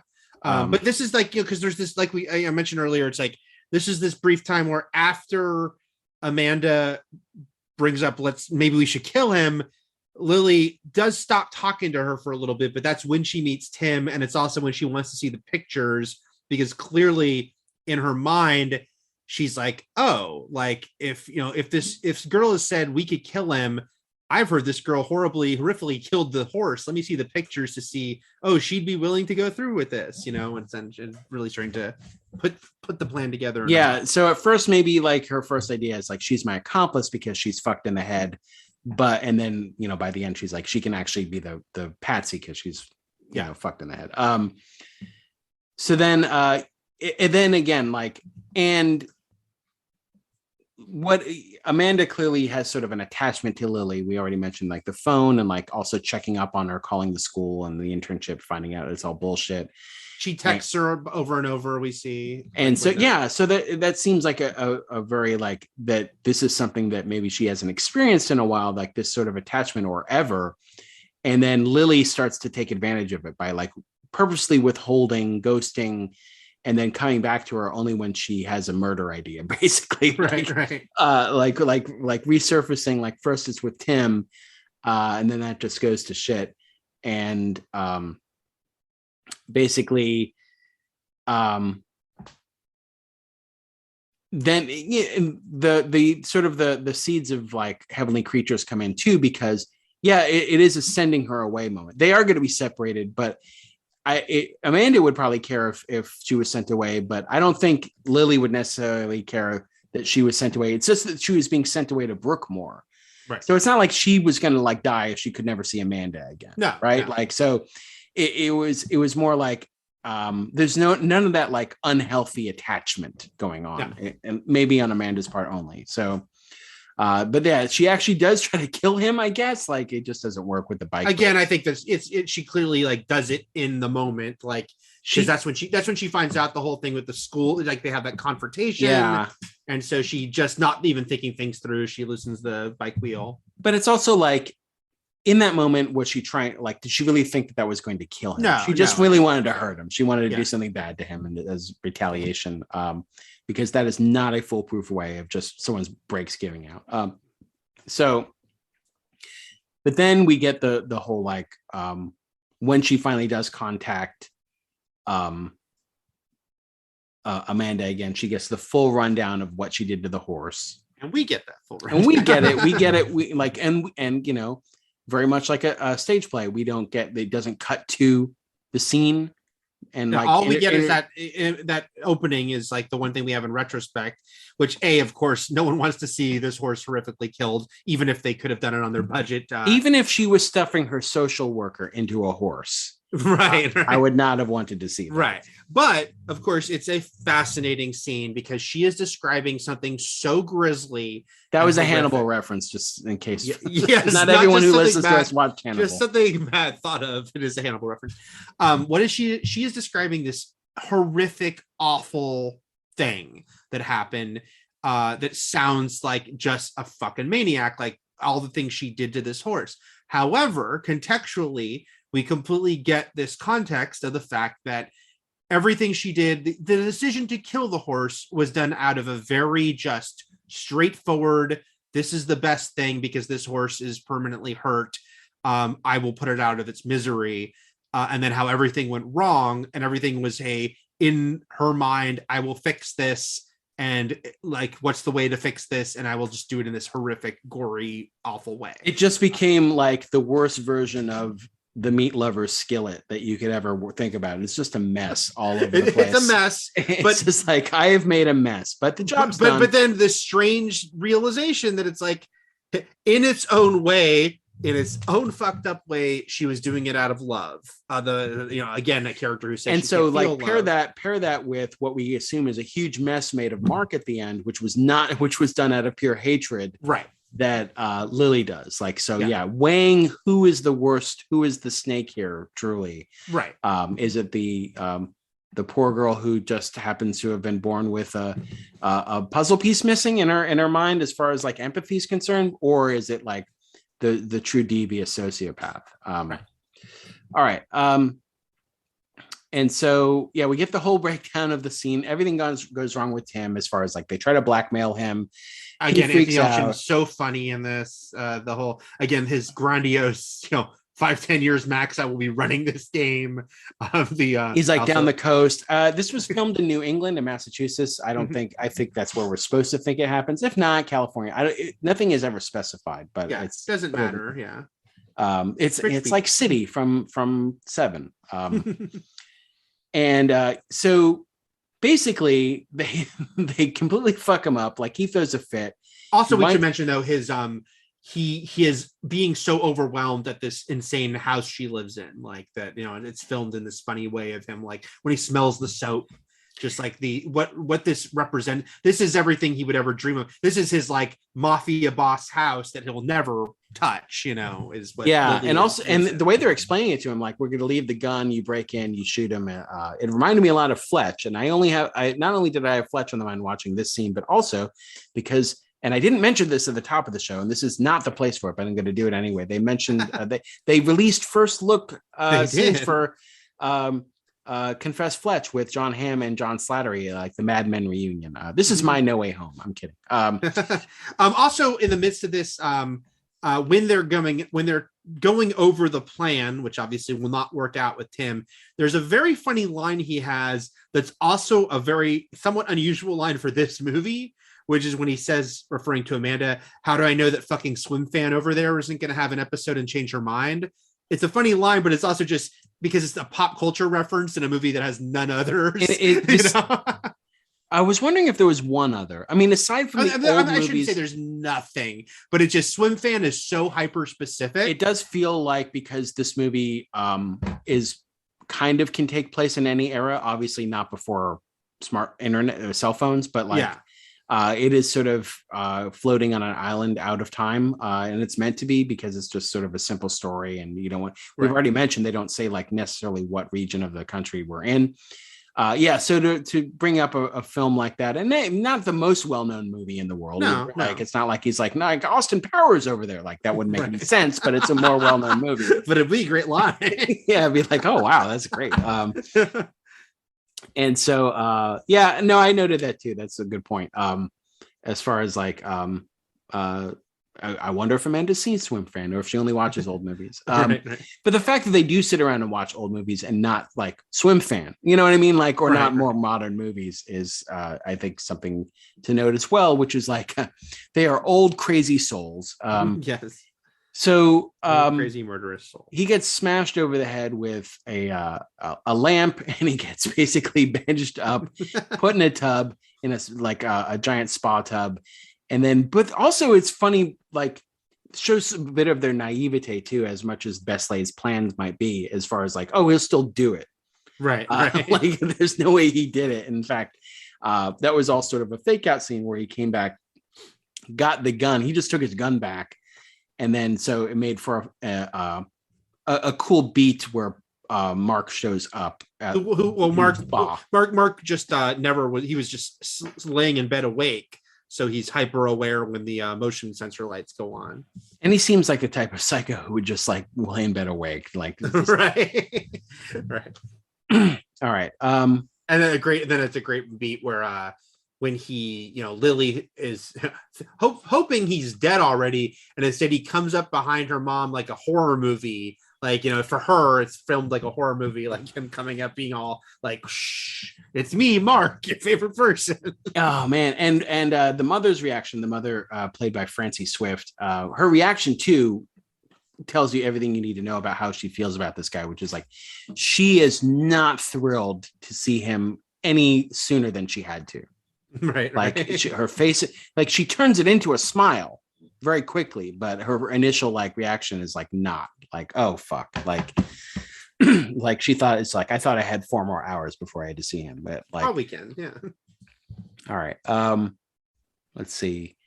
So shifting into chapter 4, Tim didn't go through with it, but now Lily seems more determined than ever to go through with it, and basically she stops talking to Amanda for like 3 days and then invites her over. So she does a little bit of what she did before, which is like step away so that she like wants me to contact her, invites her over for the movie and stuff like that. And then basically, and this is, we should also mention this is, but also during this time is like Amanda, calls her, basically brings up the fact that I know you're lying about your fancy school and your internship.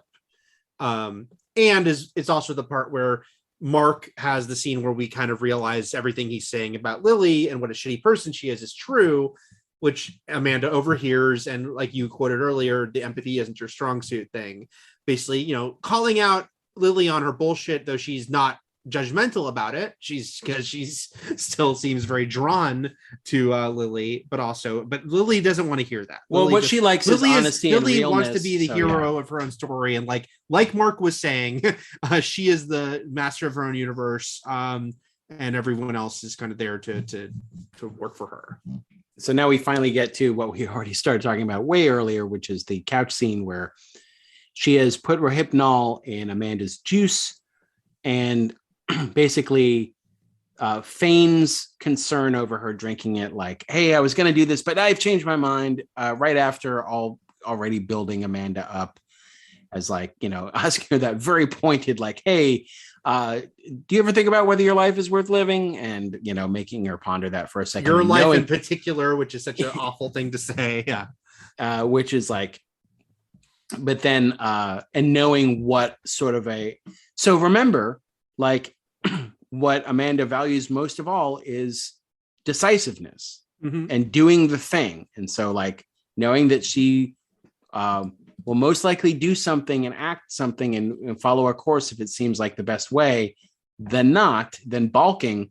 I feel like Lily plays the psychological giant chess there, and basically in not so many words convinces her to drink the Rohypnol, and just drink the makes her, Rohypnol and cement that when she wakes up, she won't even say, no, it's Lily did this, like she'll probably I'm gonna take she'll the fall go for it. This is a along good with the plan. she'll probably just say, I don't remember what happened, and that'll be the end of it because it looks like she killed her. Yeah, they killed her. And then also there's a small comedy beat stemming from this too, where it's like in the midst of this horror that's going on off screen and this bloodbath, there's this snoring, right. She's going, like,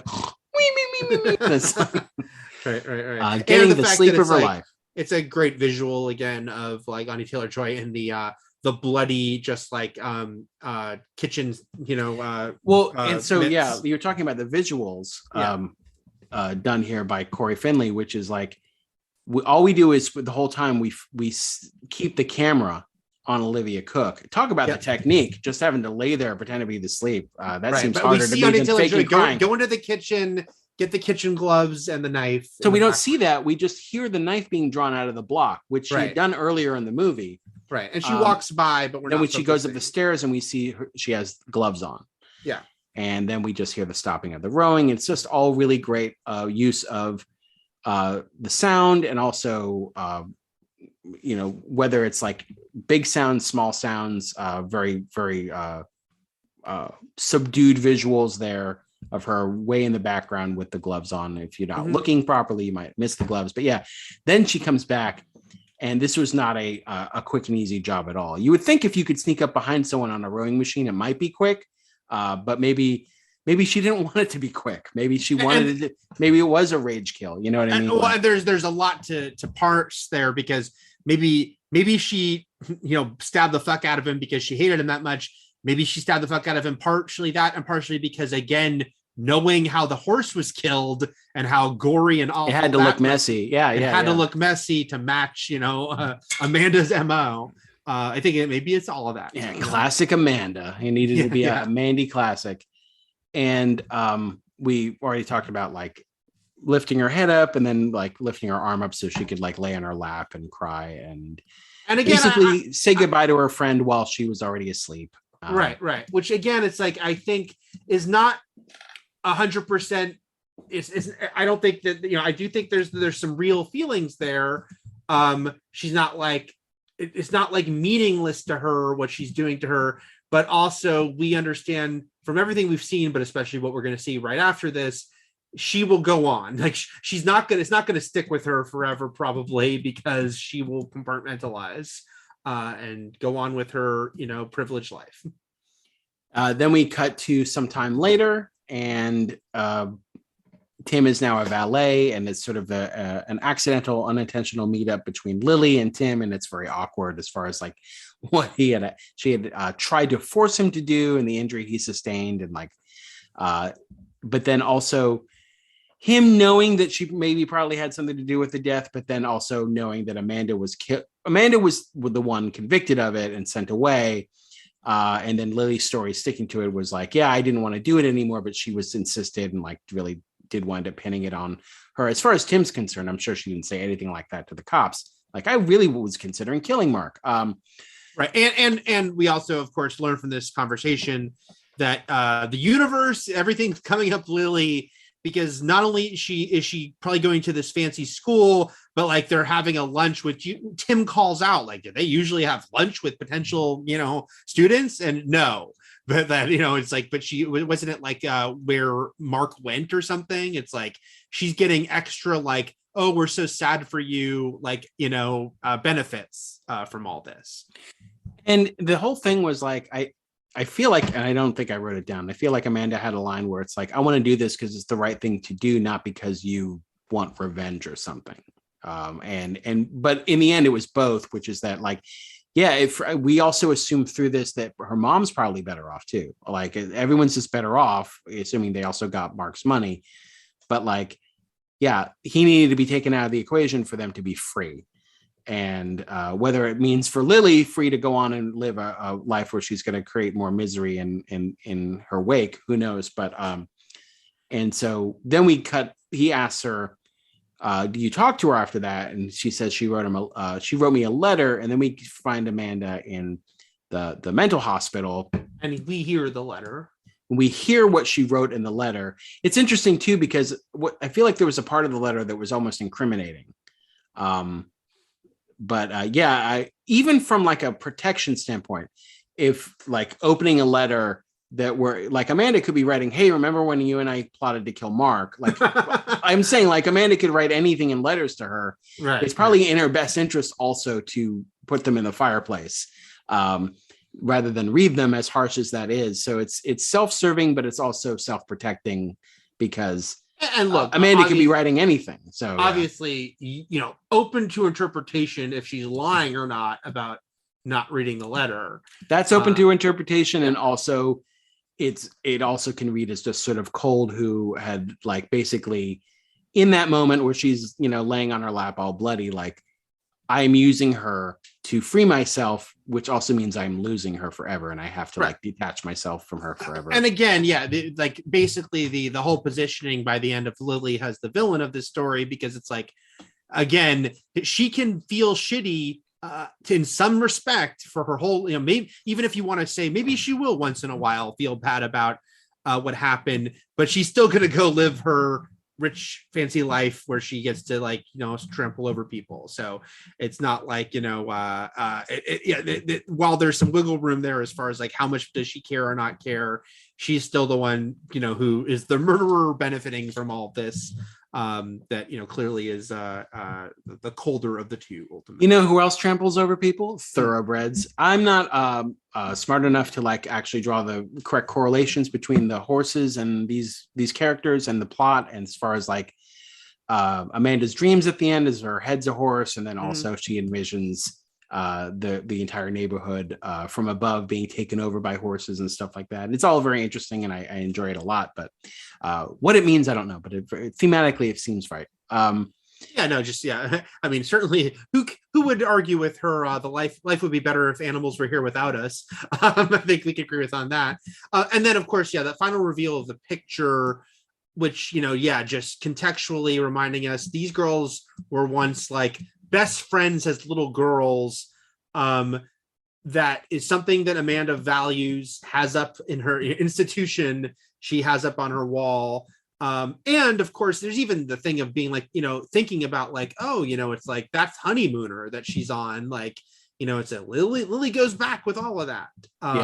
And which of them is still going to have any, like, again, not saying there's no chance that Lily has some sadness in the back of her mind about it, but Amanda's the one who's openly like, hey, I value this friendship we had as kids. Wouldn't it be weird if like Amanda was riding on the back of Honeymooner in that pic, and and Lily was riding on the back of Mark? That would be weird. And that'd be weird. And then they wind up killing them. That would be very horses. weird. Yeah. Yes. That's the David Lynch end of that movie. When we were little girls, we did have horses' heads. What? And then we pull back, and there's like a giant horse spinning the earth. It's just Planet Horse. Yeah. Right? Planet Horse. All right. That was Thoroughbreds. Thank you, everybody, especially if you actually watched the movie and for the first time and enjoyed it. If you didn't enjoy it, no thanks to you at all. But next week is California. We're going to wrap up our murder duos with that movie. And now that I think about it, is that movie technically a murder duo movie? Maybe not, but whatever. I don't even remember enough to know. I'll be honest with you.